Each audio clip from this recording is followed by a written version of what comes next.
Sekilas sejarah, suku Mai Muniliang, Kecamatan Rambah Hilir. Narasumber: Haji Muhammad Yusuf, dengan gelar Rangkayo Maharajo, pucuk suku Mai Muniliang.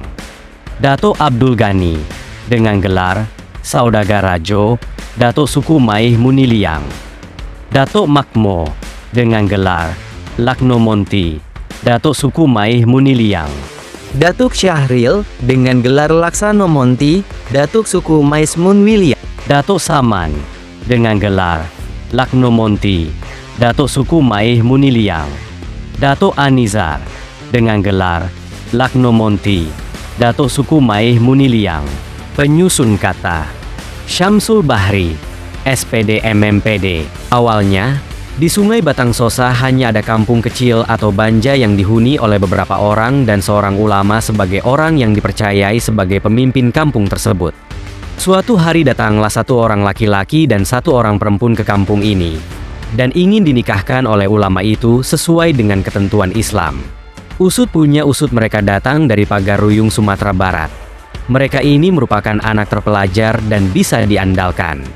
Setelah dinikahkan, sepasang suami istri ini diangkat oleh ulama itu sebagai anak angkat karena tidak mempunyai orang tua.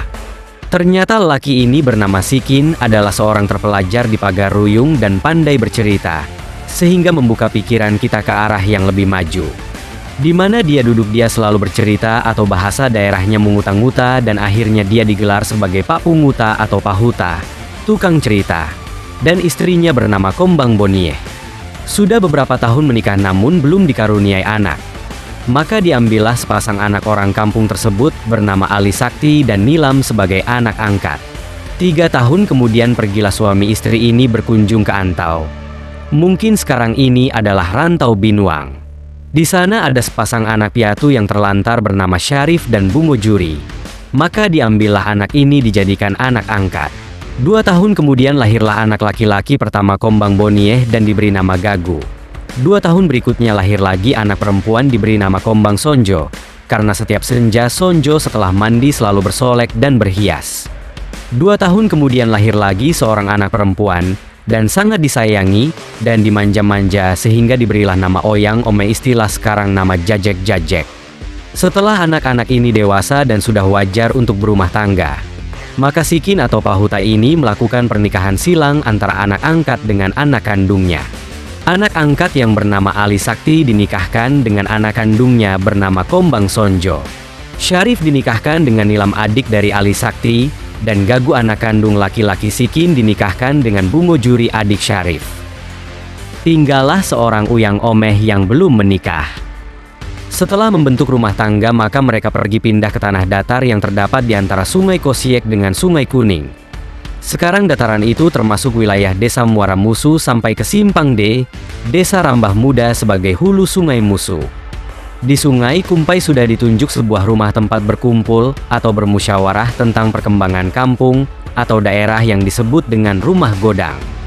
Setiap bulan diadakanlah rapat di Rumah Godang itu, dan setiap bulan Sikin yang tinggal di daerah dataran Sungai Kosik harus berangkat untuk menghadiri musyawarah tersebut. Suatu hari, Sikin berangkat musyawarah yang ditemani anak cucunya melewati sebuah sungai. Nampaklah mereka ikan yang banyak di sungai tersebut, namun sayangnya mereka tak bawa apa-apa. Dan mereka membuat rencana akan datang pada esoknya. Cepat cerita, keesokan harinya Sikin dan beberapa anak-anaknya berangkat mencari ikan tersebut dengan membawa tangkuk, sudah bersusah payah menangguk ikan. Ke hilir dan kemudik namun tak satu pun dapat. Akhirnya mereka pulang dengan tangan hampa. Sementara di rumah, Kombang Boni istri Sikin menggiling cabai untuk bumbu gulai ikan yang akan didapat oleh Sikin beserta anaknya. Kombang Sonjo istri Ali Sakti yang sedang hamil mendekati ibunya yang sedang membuat bumbu tersebut. Ibunya bercerita tentang ibu hamil yang kemauannya banyak. Jika tidak kita penuhi, setelah lahir anak akan ada penyakit seperti ada yang ngences, artinya air liur yang meleleh-leleh dan lain sebagainya. Makanya kita harus penuhi kehendak ibunya. Sedang asik-asiknya bercerita didengar oleh adiknya Uyang Omeh. Dia kurang yakin akan terjadi hal yang diceritakan oleh ibunya, jadi dia ingin membuktikan apa betul atau tidak. Setelah pulang Sikin dan rombongan mencari ikan, Namun tak satu pun didapatkan. Akhirnya Sikin dan anaknya pergi mandi membersihkan diri, segera membersihkan pakaian kotor yang dipakai di saat menangguk. Namun di saat membersihkan celana terdapatlah beberapa ekor udang di lipatan celana Sikin. Maka diambillah udang tersebut yang jumlahnya hanya beberapa ekor. Digulai tanggung tidak cukup. Maka ditanya oleh Kombang Boni pada anaknya yang sedang hamil yaitu Kombang Sonjo. "Hei Kombang Sonjo, mau diapakan udang ini?" Maka Kombang Sonjo menjawab, "Aku ingin dipais mak." Maka ibunya memais udang itu. Setelah pais masak disimpanlah di atas anjab dan lalu ibunya pergi melaksanakan sholat asyar. Di saat itu Oyang Ome pun ke dapur dan nampaklah pais udang tadi, lalu diambilnya dan ingin rasanya digiling untuk sambal. Maka diambilnya udang yang sudah dipais oleh ibunya tadi, lalu digilingnya dijadikan sambal. Tak berapa lama kemudian datanglah Kombang Boni dan menanyakan pais udang tadi. Dijawab oleh Uyang Ome, "Habis aku giling." Mendengar jawaban Oyang Ome tersebut, maka Kombang Sonjo marah-marah dan akhirnya terjadilah perkelahian antara mereka. Didamaikan oleh ibunya Kombang Bonieh namun sulit didamaikan. Akhirnya ibunya Kombang Bonieh lari ke tempat penjemuran padi dan menangis sambil meratap diri. Dia merasa bersalah pada anaknya, terutama pada Kombang Sonjo yang sedang hamil. Dia takut terjadi hal-hal yang tidak diinginkan pada Kombang Sonjo. Nampak ibunya duduk menangis, lalu Kombang Sonjo serta adiknya Uyang Ome berdamai. Lalu mereka mendekati ibunya, segera merayu-rayunya supaya jangan menangis dan mau diajak pulang. Karena di rumah godang rapat pembentukan suku, maka Sikin mengambil kesimpulan dari peristiwa tersebut bahwa Kombang Bonieh istri Sikin dengan Kombang Sonjo diberi nama suku Mais atau Mai. Sedangkan untuk Uyang Ome diberi nama suku Muniliang.